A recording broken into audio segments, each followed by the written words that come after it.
Bienvenue sur FR Daily News.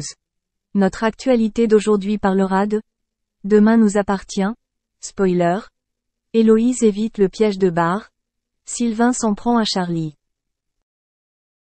Dans les épisodes de Demain nous appartient diffusés en novembre 2023 sur TF1, Barr a des doutes mais Héloïse ne tombe pas dans son piège, tandis que Sylvain a du mal à accepter la décision de Charlie.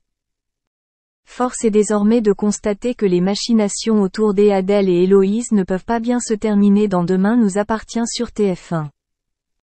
Pire encore, cela menace de changer Barr pour toujours, même s'il parvient à échapper indemne à l'histoire des sœurs de Villeduc.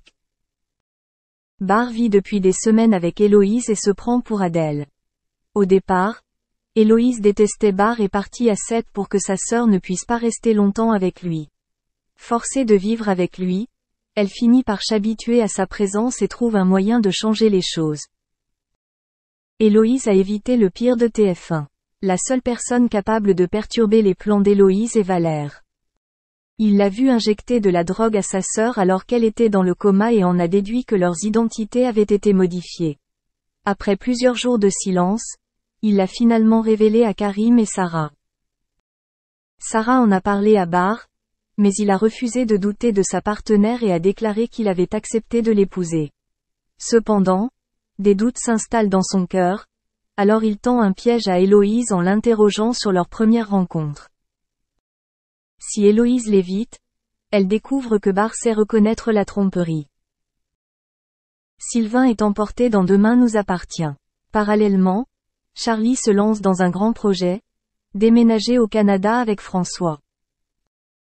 Si la vie là-bas l'attirait, la principale motivation qu'elle ne voulait pas admettre était d'éloigner Soisic de François, de garder son compagnon pleinement impliqué dans leur relation. François refuse dans un premier temps d'envisager de quitter la ville, mais finit par se convaincre et accepte. Charlie doit maintenant annoncer la nouvelle à ses parents adoptifs.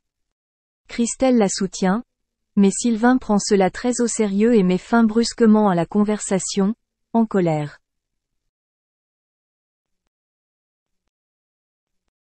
Merci d'avoir regardé et à la prochaine vidéo. N'oubliez pas de vous abonner à notre chaîne. En attendant, faites-nous part de vos commentaires dans la section commentaires ci-dessous. Salut à tous, dès le premier épisode, elle vous est apparue comme un rayon de soleil pour certains, elle vous a énervé pour d'autres. Cynthia McLoul, des Marseillais au Mexique, a véritablement fait parler d'elle dans cette émission et fait toujours le buzz à chaque article.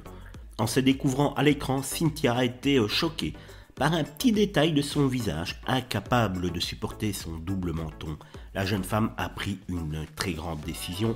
Afin de ne pas laisser ce complexe de toujours lui gâcher la vie, elle a décidé de refaire sa jawline.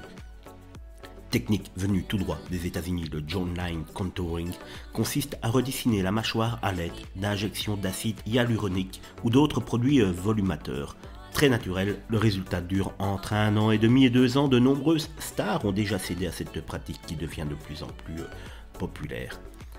Très à l'aise derrière les caméras, Cynthia entend bien faire carrière dans le milieu, maintenant qu'elle y a mis un pied. Pressée par ses proches de se présenter à divers castings, la jolie était plutôt contre l'idée de faire de la télé-réalité, mais cette première expérience dans les Marseillais au Mexique l'a définitivement fait changer d'avis, et sans doute aussi un petit peu l'argent qui va avec.